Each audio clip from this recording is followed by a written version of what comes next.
अगर लड़की अपंग होकर ससुराल नहीं जाती, उसको आर्थिक रूप से मारपिटाई और जगह भेजा जाता है, और इसकी बुनियादी जिम्मेदारी पुलिस से ज्यादा उसके माँ बाप की है। अगर लड़की के साथ अत्याचार हो रहा है तो कहिए बेटा आप वापस आ सकते हो, ये घर उतना ही तुम्हारा है।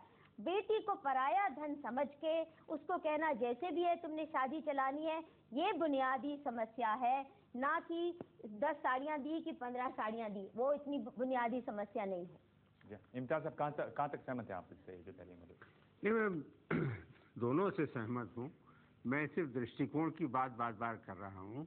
ये सही है कि पेरेंट्स देते हैं, ये भी सही है और उस पर अंकुश होना चाहिए, लेकिन हम ये भूल रहे हैं कि बहुत पेचीदा समाज है और इस पेचीदा समाज में डाउरी की जो समस्या है वो कई और चीज़ों से जुड़ी हुई है। जब तक उसको हम नहीं डील करेंगे तो हम डाउरी की समस्या को डील नहीं कर सकते। अच्छा, एक आखिरी सवाल जी, बीच में पीछे सबसे पीछे पूछिए।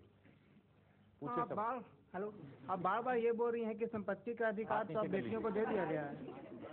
पूछिए। तो संपत्ति का अधिकार बेटियों को भी है, लेकिन अभी भी दहेज प्रथा कम नहीं हुई है। देखिए, केवल कागजी है। अगर आप देखें 1956 के बाद बहुत कम पिता हैं जो मरते हैं बिना वसीयत लिखे, जिसमें बेटियों को बेदखल कर दिया जाता है।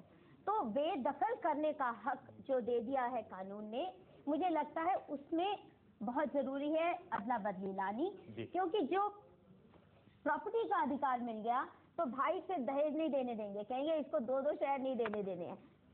और आज की बहस का अगर सार देखें तो आपको क्या लगता है कामिनी जी, क्या? नहीं, मुझे लगता है कि जो कानून है वो सक्षम है, उसका इम्प्लीमेंटेशन ठीक से होना चाहिए।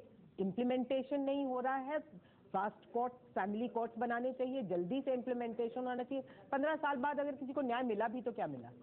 मेरे हिसाब से ये कानून बिल्कुल नालायक है, इम्प्लीमेंटेशन हो ही नहीं सकता। इसलिए नहीं हो पा रहा है, इसका केवल दुरुपयोग हो सकता है, क्योंकि